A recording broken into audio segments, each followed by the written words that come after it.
So I'm really grateful for that experience with my dad because I really felt like he was on the other side guiding me my whole life. I still feel him everywhere. Like I always get signs. And I know a lot of my stuff that I'm working out is entrepreneurial related. And I feel like I'm working it out for both of us, but maybe even deeper generation, but he didn't, I don't have a fear of death because of his passing. So it allowed me to learn to live fully. I really believe I am a stronger and a different person because of going through his death at such an early age. It really was a gift to me.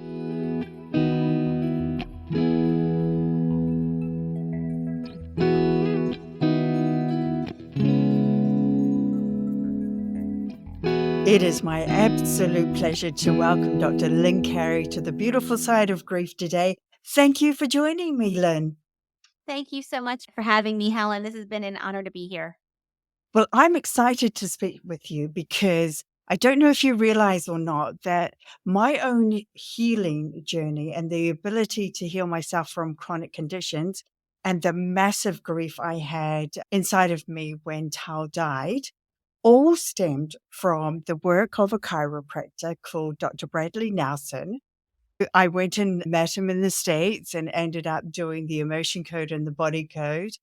That work all developed from repressed and suppressed emotions that we trapped inside our bodies that caused all sorts of different ailments. So I know that you're going to be able to share lots of nuggets of a similar ilk with your experiences. Though before we head there, I would love for you to describe for us your childhood and what your early life was like. That's going to give us a really good foundation for the rest of the story as it develops. So would you like to share that with us? Definitely, yes. So I definitely grew up thinking there had to be more than what I was being shown life was. I was an only child, and my parents had me later in life. And when I was about 12, my dad, well, I guess 11 into 12, my dad got diagnosed with cancer and became very sick for about 9 months. And then he passed away when I was 12 years old. And I, I just remember feeling I was kind of relieved for him because he was really suffering at the end. I mean, when you see someone deteriorate like that, you're just grateful they're not suffering. But I was raised Catholic at the time, so I believed there was a heaven. And I thought, well, he's gone to the perfect place and he left me here in hell. That's what I really felt like. I was really angry that he left me here. And I thought, what the heck am I doing here? There's got to be more to this. And so my grief was like there was a relief for him not to be suffering. Because, for a lot of years, his life force was really like I can describe it now. But at the time, I didn't understand. He just didn't have a lot of energy.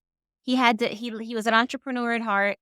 He lost many businesses. He had lost the last one when I was about 5, 6 years old, and he started working at a local bakery at the night shift. So he was working at night, sleeping in the daytime, and he just didn't have much energy. He was just drained. It was like the life force was gone for many years, until I was 12 and when he finally passed away. And connecting the dots and understanding healing as I got older, I realized, my father was looking for a greater purpose, and he really did not have the emotional or mental support of people around him to help him walk that journey. And I really believe he died of a broken heart and the stress of what a man goes through, especially, the stress of money, not being able to support a family, all these things. So I'm really grateful for that experience with my dad because I really felt like he was on the other side guiding me my whole life. I still feel him everywhere. I always get signs. And I know a lot of my stuff that I'm working out is entrepreneurial related. And I feel like I'm working it out for both of us, but maybe even deeper generation, but he didn't, I don't have a fear of death because of his passing. So it allowed me to learn to live fully. I really believe I am a stronger and a different person because of going through his death at such an early age. It really was a gift to me. I know, and he was only 55, wasn't he? That 53. is 53. So oh my gosh. That's such a young age to Yep, die, and I totally get that. My mum died when I was well, she was 49, so I was in my early 20s, so I was a little bit older than you, but nonetheless, when I remember reaching 49 and thinking, "Whoa, this is way too young to have died." And, the full impact of that really, really hit me. So I totally get that. And I get too, you being angry that you were left here. I felt the same. I knew Charlotte had moved to a beautiful place and she wasn't in any pain and living her life to the fullest over there on the other side. And I was actually quite jealous. So I get that. That you can probably resonated with relate me. to that, right? Yes, yeah. But then you also went on to develop some quite major health concerns, didn't you? That you needed to have surgery for. I want you to explain those and then what you've learned to understand about those conditions and what they represented, because I think there's some key connections happening there. Definitely. So by the time I was 14, I diagnosed myself with I had a bump in my back. That's all I felt. Like one waistline was gone and I felt this massive bump. And it just kind of came suddenly. And when you're already gone through all those changes at that age, but I was checked. My spine was always checked in school with the wellness checks with the pediatrician. Nobody ever felt anything until I did. And I told my mom, and she was upset naturally. And we ran to the doctor, and he had sent me to a specialist, an orthopedic, said you have a very severe case of scoliosis, which is the curvature of the spine. And I just feel like I was just going through the motions of life. I just was very depressed, and I feel like this was just another outward sign. And I was braced, and then a year later, they told me I'd be a great candidate to have the surgery where they put Harrington rods to straighten your spine. And I went with it because they wanted me to wear this god awful brace for another 5 years, and I just wanted to be done with everything. So I Hmm. had the surgery. I didn't have any symptoms besides the malformation. Like just you felt a bump, but I didn't have any symptoms before physically. After the surgery, I started having pain, I believe, but they never told me it was from the surgery. The surgery was a success. And then everything was disconnected after. I was sick all the time. My immune system was compromised, always needed antibiotics or painkillers, and none of it worked. None of it had a lasting effect. And I would ask the doctor, I'm done this prescription. I keep getting sick. Why? And they would just say, let me write you a stronger prescription. So they never could connect the dots for me. Deep down, I'm thinking they don't know what they're doing. Like they don't understand what's going on with me. And I guess I just had the power of youth behind me. So I just thought, well, I guess I just have to live with this, and you just keep muscling through. And, Yeah. the pain would come and go. You'd have more severe days than other days. And, I just kept going on. And then I went to college because they told me I had to go to college to be successful in life. And I hated school, even though I was an A student, studied hard, worked hard, but I just didn't like it. But I was in college and finally, like I was lost for the first year. It wasn't until the second year someone said, why don't you look into chiropractic as a profession? And I didn't know what it was. Read the pamphlet. It said the power that made the body heals the body. And I was like, Yes. I'm like, no one has ever said that to me in the last 5 years. Like it just resonated so deeply that I went to chiropractic school without even being adjusted. So I really feel like it was a God call. It was the first time I heard truth. And it really it changed my life, and it was the beginning of my spiritual journey, really, for the rest of my life. I've been on an evolution since. I know. It was very, very profound. And just like your journey with the health system, I've had very much a similar. I got the greatest relief and healing when I moved out of that system. But it's also the same with the school system, isn't it? How many of our kids go through school absolutely not enjoying the experience at all, thinking that they have to be something that they're not actually made to be, and they lose that inner spark within them and things like that. I want to backtrack a little bit, and I should have asked you this earlier, but I want to backtrack it because it's a beautiful story, I think, that I read about your dad. And you used to come home with like loads of homework, and you'd have all these math equations to do, like 50 of them each night. And your dad used to do something really special with you, didn't he?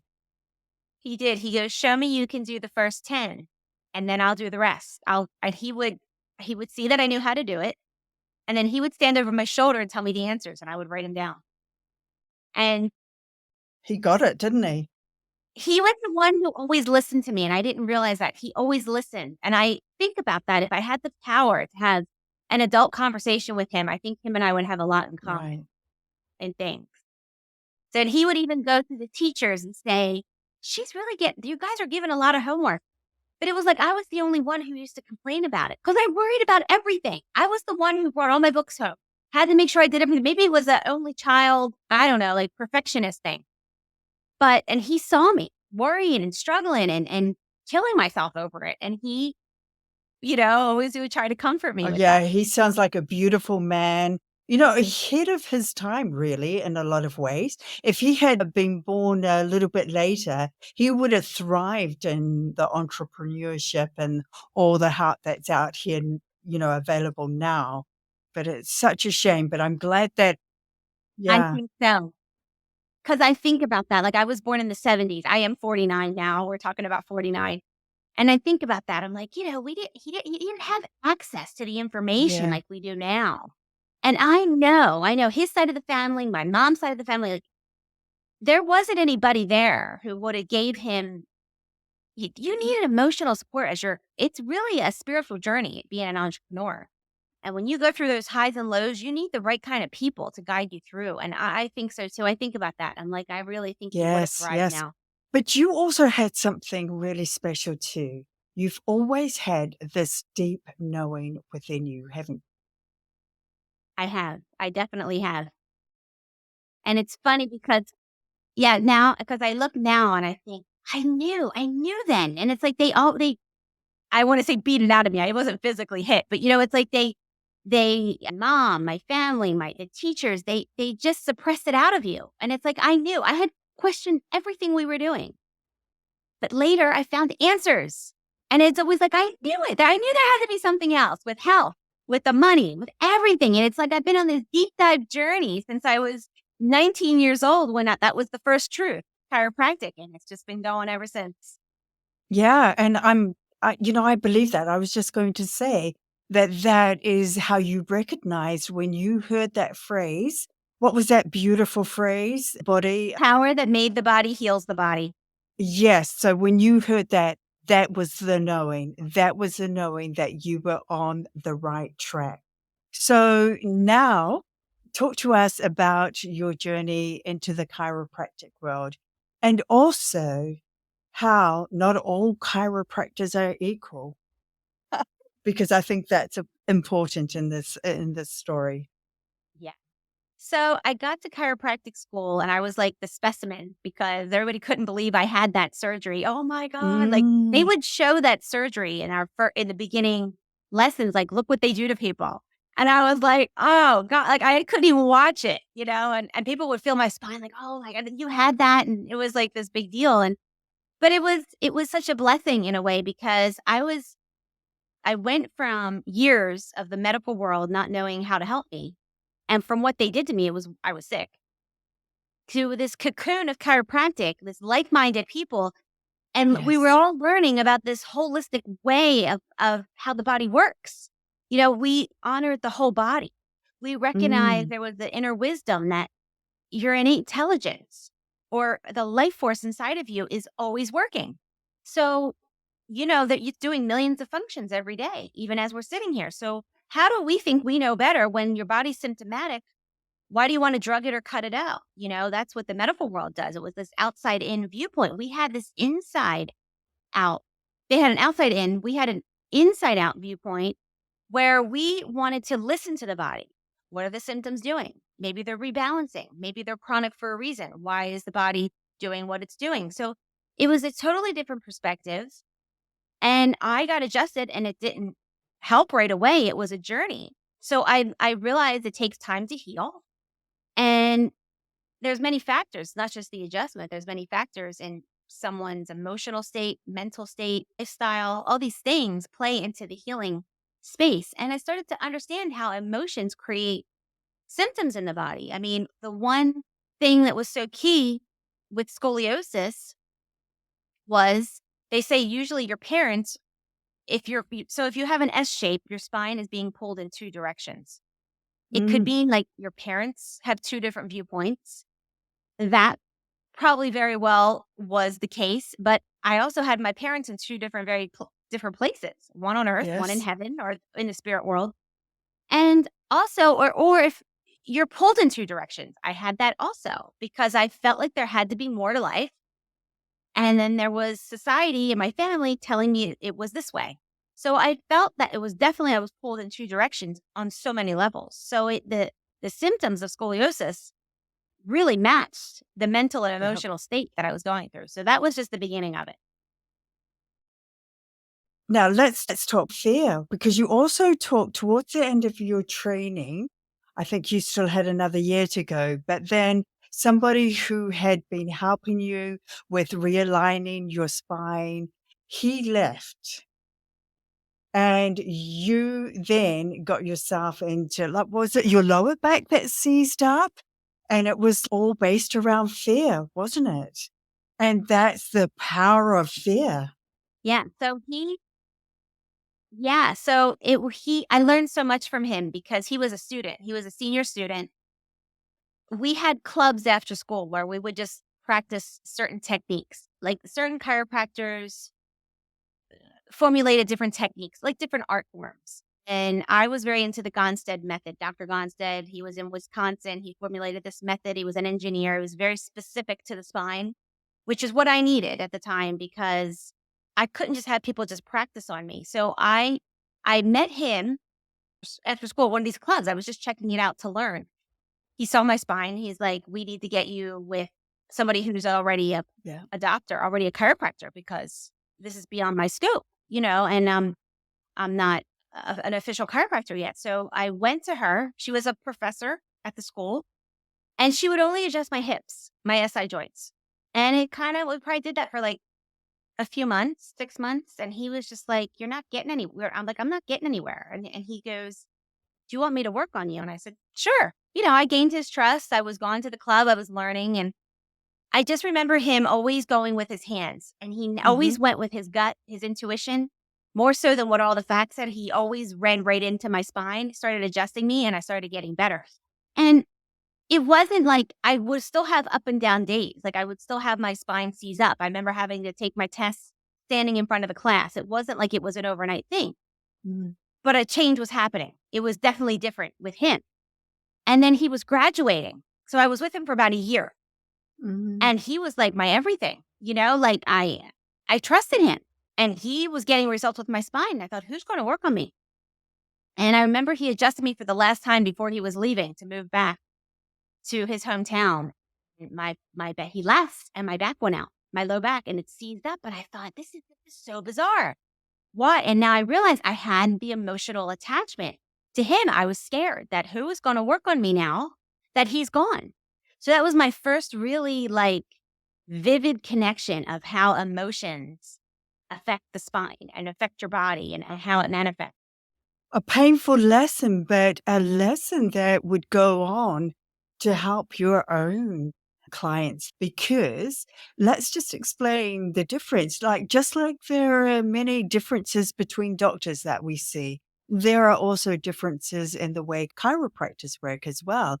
And some of them, like, you're the type of person, aren't you, that actually senses the energy flow down the spine. You're so tuned into the energy of the body and where it's perhaps being cut off. Whereas other chiropractors are more like functional. They look at the x-rays, they go, this is out, let's put that in. Okay, right, you're good to go.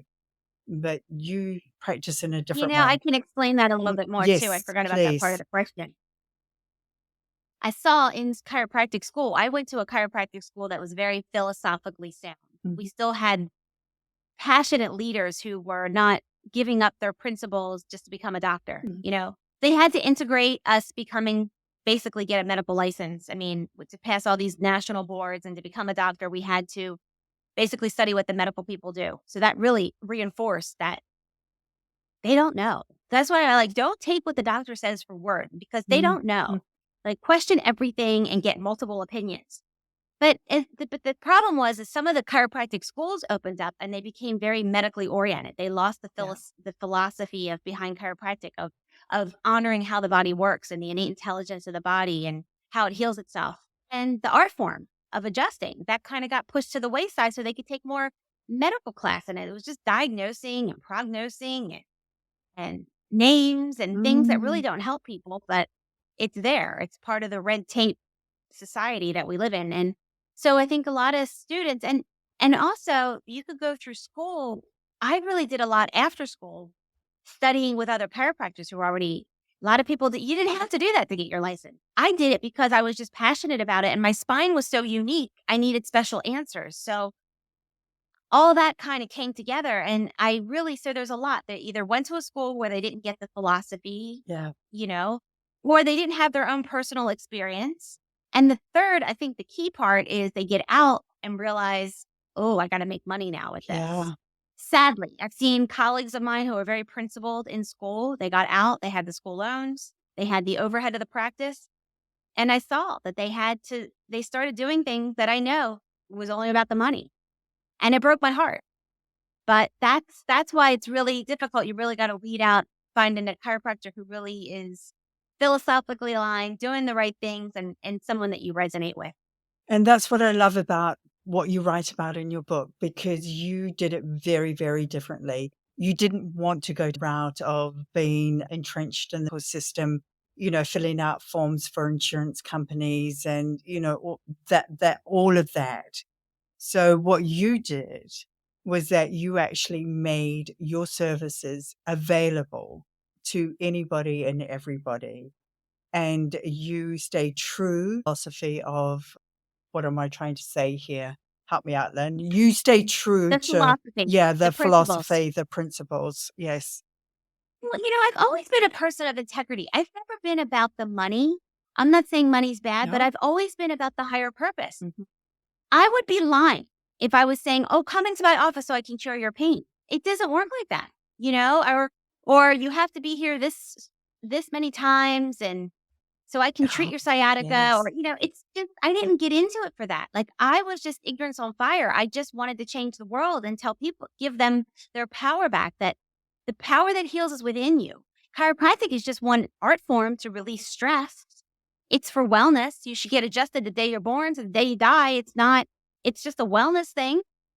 I wanted people to come in when they felt like they needed it. I wanted them to be in tune with themselves. But the piece that was missing for me is that I was a one small piece in their day or their Yes. month or their week.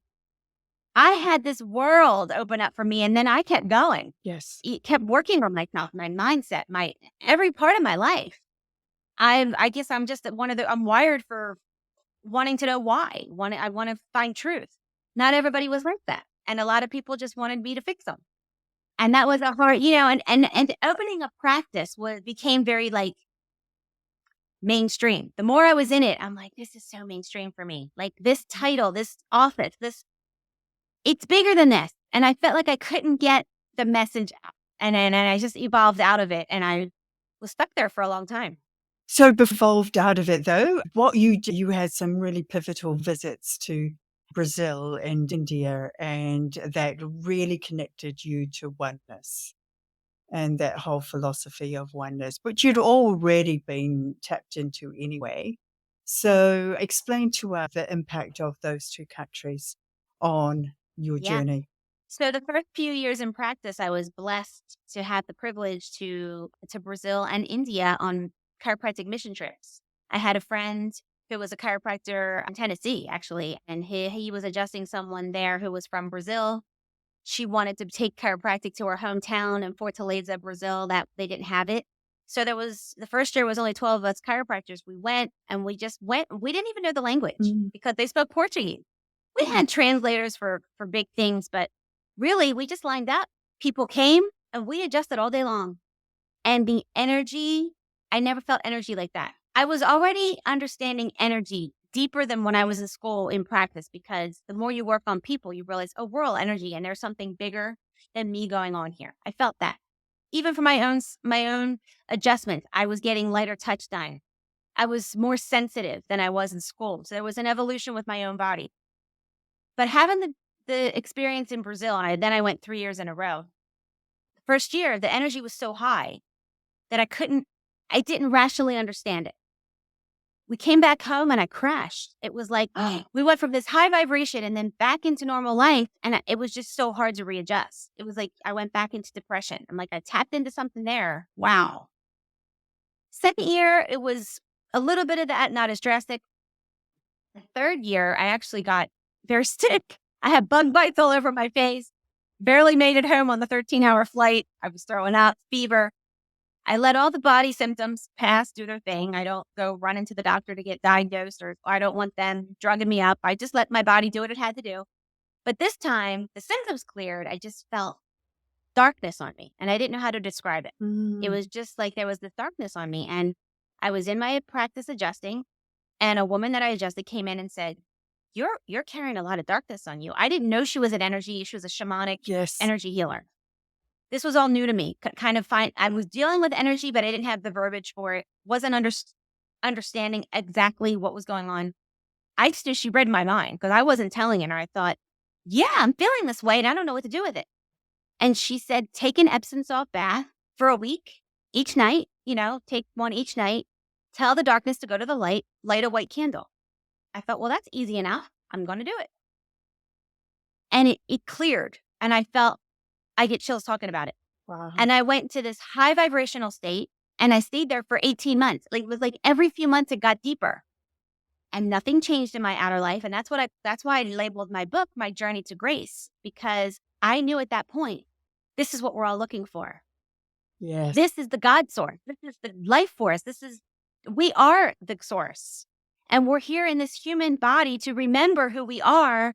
And we can create heaven on earth here in this vibration. Yeah. It was a cure-all. Like, your body symptoms went away. I would laugh at the problems. I thought I had problems. I didn't have problems. It was like silly. Like, it's like you look at the human element and you have compassion and joy and you just realize that it's no big deal. And we're only here for a short time. And we got to find, and I have words for it now. At the time, I did not have words, but I just felt like this crazy person that fell in love, but there was no other person. And I was looking for somebody. I started reading, like I found Rumi, I found Hafiz, Yes. the Sufi poets. And what they were writing, I'm like, oh, it's the bliss state. This is what I'm in. This is what everybody's looking for. And so having those spiritual experiences, and even India, there was a different element with India. I was kind of over the American way of life. I just thought we were so materialistic. Brazil had this soul. They Yes. enjoyed their life with the simple things. India I was in the poorest part in Calcutta. It was just so hard to breathe there. And I thought it was so filthy. And I thought, well, maybe the material stuff isn't so bad. It was kind of like me balancing out my perspective. Like, we can have the soul and the materialistic, but it's not. Americans are so focused on working all the time, getting all these material things, where maybe we can just have the joy in life and appreciate what we have. But I knew at that point, I'm like, everybody's looking for everybody's looking to remember that space within. And that's really what those mission trips did for me. Yeah, that's the purpose of why we're here. It's actually to discover that state of just peace and calm and bliss and happiness and living in the moment and not living in fear. So let's talk about that, because some people, no matter what modality they try, they just do not allow themselves to get well. And I say allow themselves because it's almost like they identify with their unwellness. And I feel that sometimes how people get stuck in their grief as well. And they don't allow themselves to be happy again. And they feel guilt around that how can they be happy again when that other person is no longer here? Yet it's bigger than that. It's all about actually allowing ourselves to really acknowledge what has happened, accept what has happened. But that doesn't say that we ever forget our loved ones. And so I just would love for you to talk a little bit about your experiences with people who get stuck, that unwilling. Oh, that sounds harsh, doesn't it? Unwillingness to heal. That sounds really harsh. But I think that in their minds there is a payoff for that, isn't there? Yeah, it's a very touchy subject, Yes. and it would be very difficult for me sometimes to see someone in my office, and I knew it. I could tell them direct truth, but I didn't know if that was the most compassionate way. I don't know if they were ready to hear it. They weren't there yet, Mm, and it's like, but I saw. I'm like, this is what I realized. I'm like, if you're not dealing with the emotions of grief, you know, mm. even people who need to realize the emotions are there. Every emotion from grief, depression, anger, they're all important. Yes. We need to feel all those. We need to let them come through. We need to honor them. But if we really let them come through, we're not going to get stuck in those lower vibrational emotions. We're going to move up to the bliss, the happiness, the joy, the peace. Our loved ones who cross over are in joy. They're in that Yes. bliss state because we're Yes. eternal. They just shed the body. Now they're on to the next venture. They could be there with us. I mean, it's supposedly happening all at the same time. I can't Yeah. seem to wrap my head around it all. I do the best I can in its human form, but you're really not doing them any. If you want to connect with them, get in your joy. Yes. They're going to be right there. They're here to live fully. That's what they want for you because now they understand on the other side. When you cross the veil, they're still here, but they're in a different form. They're in that high vibrational form. So the happier you are, you're going to feel them more often. And that's really the key. But I see what happened. I see if you're not going to deal with the grief, if you're not going to deal with the relationships who are in your life, even if it's family, obligation, the Mm, guilt, if people mm. don't face that, it's stuck emotion, it's stuck energy.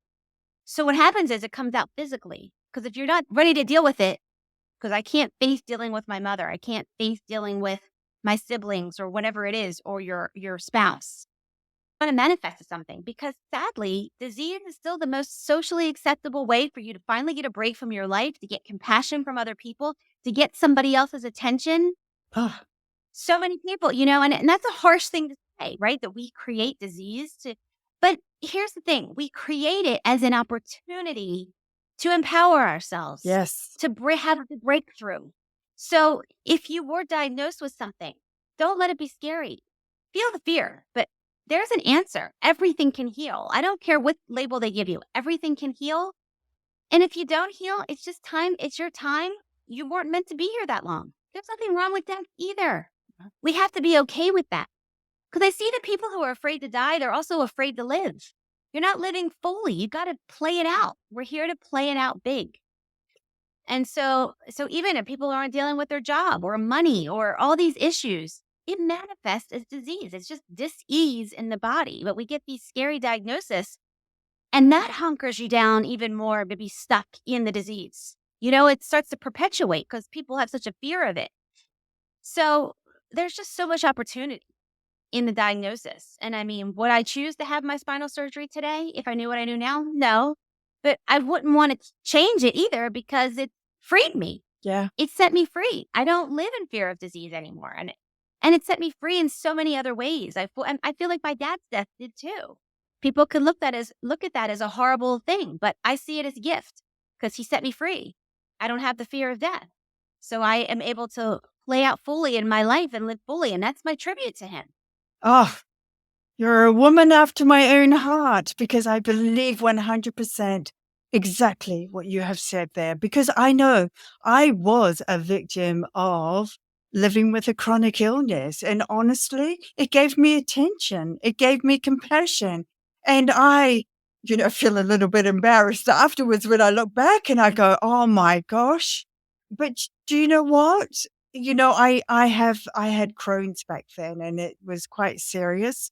And now I don't have it. And when I had a doctor say to me, "What do you mean you don't have Crohn's? Like you don't get rid of Crohn's." And I went, "Well, I don't have it." And he did not believe me. But, it does turn out that I don't have Crohn's anymore because I did that work. I did that healing. And what was important for me was to learn from that journey I went on, why I needed to seek that attention and that compassion from others outside. Yeah, And you should. That's yeah. so beautiful that you can Mhm. state that and admit that because it's nothing to be ashamed of. That's an awakening. You had an awakening because of that. Yeah. And you had to go through those stages to awaken. Yes. And that's just the evolution of consciousness. That's just Mm. part of it. It's not good or bad. But I just don't want people to be disempowered with this label that they got. There's a Yes. way through it. It's a gift.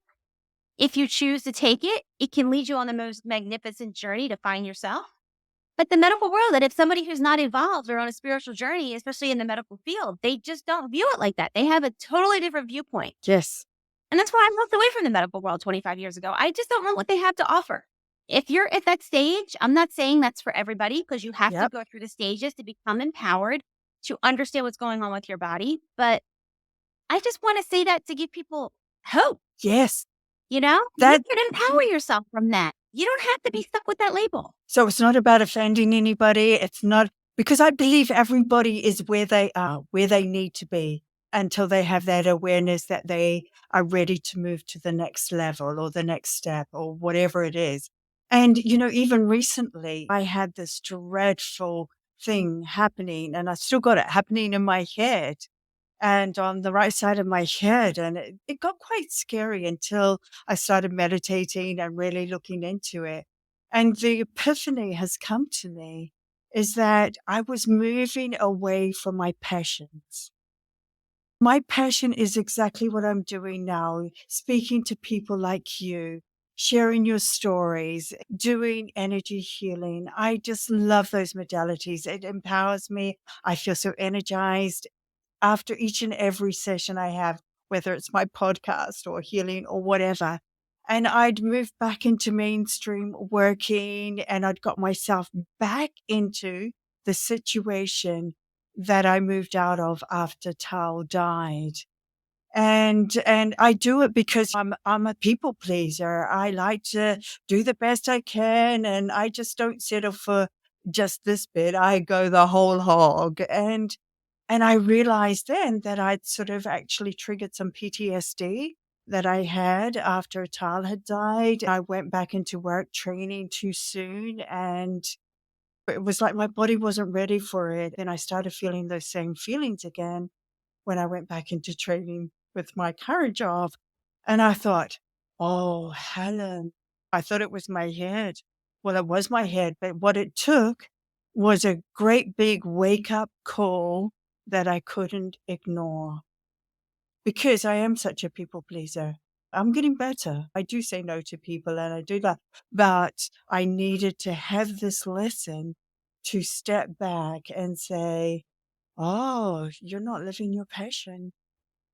Helen, I couldn't have said it better. I mean, what a beautiful example of Mm. how you become your own best doctor and listening to yourself. That was so amazing. Oh, well, it's a That's like such a great example of that's it. You just gave the example of how do we get back to ourselves. It's that awareness that you had yeah. going through that whole experience. Yeah. And sometimes are ugly experiences. They're not nice and they are fearful and scary and painful. All those other adjectives used to describe them. However, they are necessary. They are always there for a reason. So It is powerful, very powerful. now tell me about your gorgeous boy as well, because I love the way you have raised your son in a world that the way you did it goes pretty much against mainstream in every sense of the world. But he has grown up to be this fine example of when you let children be what they need to be, they find the way and they find the way very quickly, don't they? So just talk a little bit about your gorgeous boy. Yep. So my son is 17 now, but I had him at home Mhm. with a natural childbirth, and he's never had any vaccinations, no circumcision. He's never had any medication except for the occasional Advil. And I breastfed him, but then I just let him. I always tried to buy clean food, organic food, or, clean products and all that. He's only used non-chemicals. I was never strict. I always let him choose. And that's the thing. Choose what you want to eat. How does it make you feel? Choose how you want to be schooled. Like I always homeschooled, but then I gave him the choice. If you want to try what the other kids are doing, you can try it. I didn't like it. You might like it. And he went because he wanted to try it, and he had an amazing year. And it blew my mind because I hated school so bad. Mm. He told me when to grow. I ran in the, I said, "Oh, great." And then I ran into the bathroom and cried. I'm like, "Oh my God, he's going to go to that prison." I see kids go to school and I'm like, "Oh," like I still, it was such a horrific experience for me, but he loved it. And then the second year wasn't as great, but I just kind of said, why don't you give it at least through midway? You can't just keep going in and out.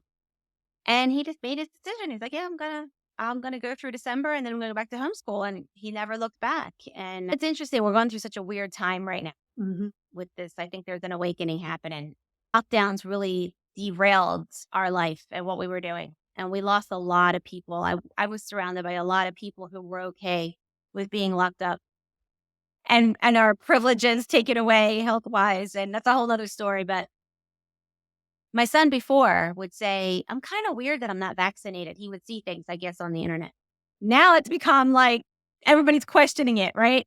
Yeah. And before he's like, "Everybody thinks we're weird that I homeschool." Now it's like the thing to do, right? In the last 3 Yes. years, how things have changed. And I thought, wow, I never saw that coming, any of it. But it also has been a little challenging because he's really trying to find his way right now because he doesn't have the inspiration. He's been trying to find I said you could go to school for high school if you want to meet friends because he's kind of struggling. We lost our homeschool group even at the time with the lockdowns. It was just a very big divide politically, medically, everything, and it just became strained. So he's really trying to find his way right now. And I say, you have to be okay with not knowing. I mean, you could do what the mainstream wants, but maybe that's not the answer either. Maybe you just have to be in the stillness right now. And I think what you're looking for probably is not here yet, because I really believe we're in a transitional time Yes. and things are changing rapidly. So I'm like, just hang tight. I'm like, you know it when you know it. And so, but it's not to say that it's been perfect, but I know I made the right choices along the way. Every choice, I wouldn't change anything. We've always done the best we could along the way, and I feel like I've made the choice for him because me, I just always wanted his voice honored. My voice was never heard growing Yes. up. And I know we come in knowing. We come in as pure spirit, and I just wanted to be a guardian for his pure spirit as long as I could. I'm not saying to protect him from the human experience, but I wanted him to always have his voice and know that he knows, and he has that. And that's probably the biggest gift I could have given him because he's done so much for me. I've learned so much from him. Yeah, no, that's a gift. And the last part you just said, I've learned so much from him because that is always what I say about Tal. She came into my life. I was her parent, but she was my teacher. And I strongly believe that we didn't always have it easy. She was this beautiful, strong, feisty personality that used to always challenge me. She would make me stop and think about what I was saying because she used to say to me, "You cannot be a hypocrite, Mum. You cannot tell me to do one thing when you're doing it yourself." So, and I used to always say, "But I want better for you, darling." But you know what it did was it stopped me and it made me think about who I was in that moment and what I wanted for her and also what I wanted for myself. Right. And that was it. I'm so grateful that I chose to listen to her, that I chose to really learn from her and become this better person because truly when she died, I had no regrets being her mum. I feel like I did the best I could possibly do. And I know that there are a lot of people out there that don't realize these precious souls that they are gifted to take care of for such a small amount of time before they spread their wings and fly. So I want to acknowledge you in the beautiful job that you have done with your son. Well, you were wise enough and blessed enough to be able to to embrace your experience with your daughter too, because just that you were having that kind of conversation, that's the kind of conversations my son and I have. We talk about things, and that's like we listen to each other and we honor each other's perspective. And that's a beautiful thing. Not many people have that. And I do look at people who have kids. I mean, that I struggled with bringing a child into the world because I saw a lot of people who were moms that I thought they really shouldn't be parents. Or, I just saw, I'm like, oh my gosh. And maybe that's the soul's karmic journey. Who am Yeah. I to judge? But I had such a different experience with my son. And I think these people are, yeah, I'm like, you have this precious soul for a short time and they're not yours. They're a gift to you for a little while and they're here to teach you. And I'm just so grateful that I had the wisdom to see him in that way, and that it sounds like you did too. And I Not many people do. They're missing it.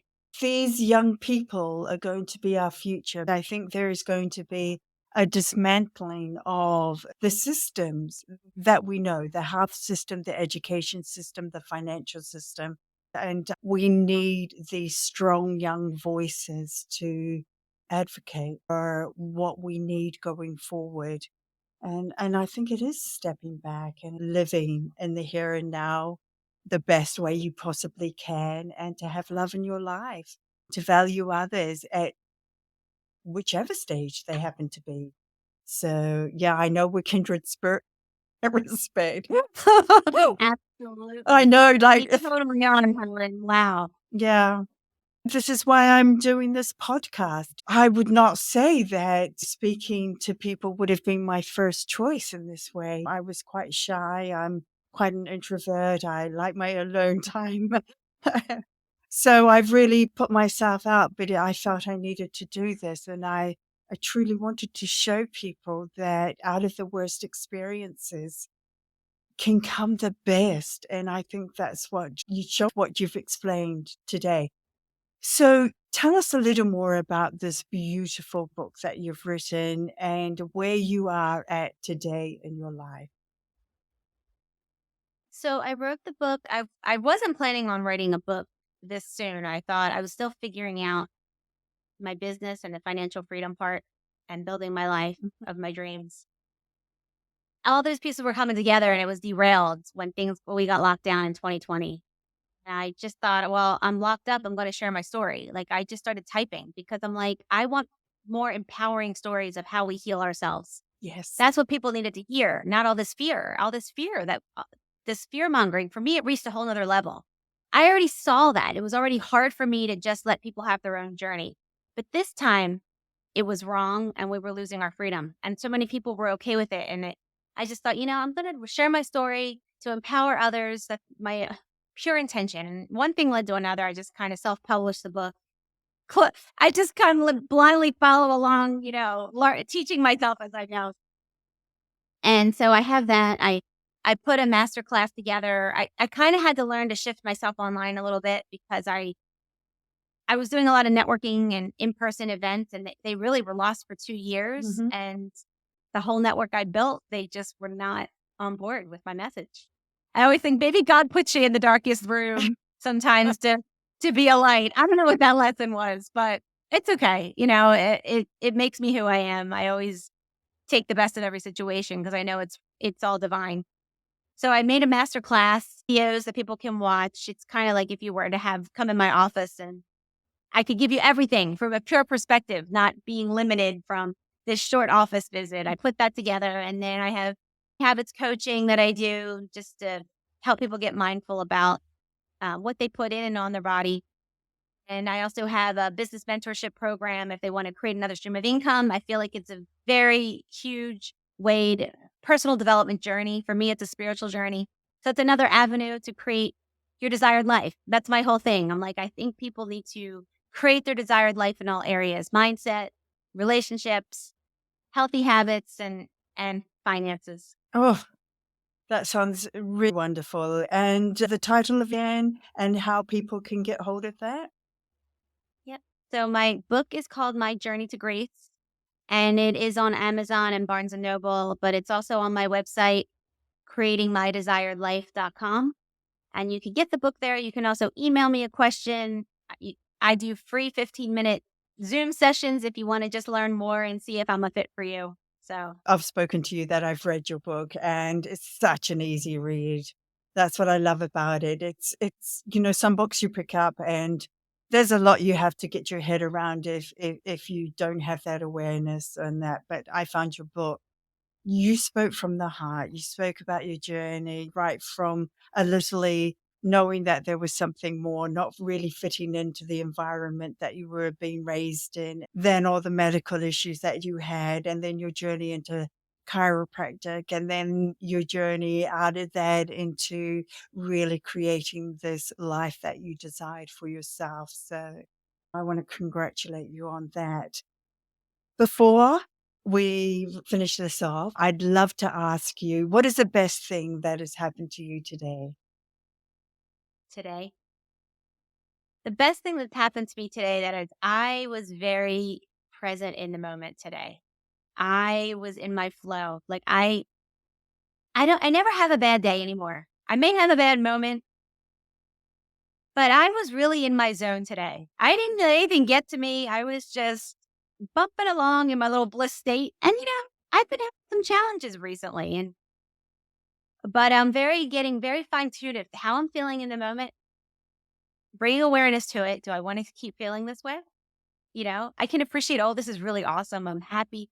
Or, oh, I'm really having resistance right now. I'm judging someone. I'm angry. But I pull myself up it. It's not that I judge it, but I just am Mm. aware. Okay, I'm feeling this way. Do I want to stay in this zone? And what will I attract? If I stay in this zone, what am I creating? So I'm very fine tuning a lot of things right now. And I was really in a very allowing state today Mm. instead of pushing and resisting because I can get there. Oh, So I'm grateful for that. I love that. And that is such a cool feeling, isn't it? Just when you just flow. That's what I describe it. I'm in You're the in the flow, flow. You're in the flow. So, what is something that you are most grateful for? finding the gray state. Mm, yes. Definitely. Because that was my anchor. Everything became okay after I found the gray state. I had my son very much like a dark night of the soul after I had my son, but I was okay because I knew the gray state was there. It was different. The fear is different. You move through dark times, but it's different than before I had the gray state. Once I knew that, because even having my son, he's not mine to have. He's with me for a little time. If he wants to go off and live his life, I don't want him thinking he has to take care of me. Mm, I kind of had that going on with my mom. Wasn't easy. It was about her, like my life didn't matter as much as what I was supposed to be doing, not what I wanted to my heart says. And so I knew it's not about the people because people come and go. My father wasn't around all the time. So it can be about somebody else, but really it has to be about you, mm. right? Because you come in, you're born and you die with you. So it's about you. And so for me, the most grateful thing I am for is finding that gray state because it surpasses all other realities. I really believe that. It's that oneness. Oh, that's so perfect. It doesn't matter how much awareness you have. Things can still turn to custard. So that's my next question. When you have moments that turn to custard, what is your go-to for pivoting yourself very quickly out of that state? Yeah, it really if I could just take a minute. Usually I just have to slow myself down. I don't like to keep myself crazy busy. I that used to be my habit before. Mhm. Go, go, go. I'll just push myself and get everything done. Now I'm very mindful. And if I'm off, I can say, okay, I need a minute just to pull myself together. And my favorite thing to do is if I could just have a cup of coffee and sit with my coffee and have my Zen moment, changes everything. I love that. Yes. And that's what I read about you. Like you live in that moment, the here and now. So many people when they start to learn something new in that, they feel like even like meditation, oh gosh, if I miss a night meditating or a morning meditating, gosh, they feel guilty and things like that. But you don't operate like that at all. You say that if it's right for me to do, I do it. If I'm not feeling it, I don't do it. And I love that. Yeah. And that's fine tuning. That had to come with practice. because I'm not big on setting a schedule for myself with the meditation, with Mm. eating a strict diet, all these things. I'm in the moment. How do I feel right now? Oh, I can sit and breathe for a minute because I need to, or I feel like eating this thing right now, whether Yeah. it's good or bad for me. My Yeah. stomach knows. It's because I'm balancing my energy and my stomach and what I have to do. It's a very full and that's why I think there's a place for having a routine, right? I think people have to start somewhere. It's like we all have to start somewhere, but it may not be forever.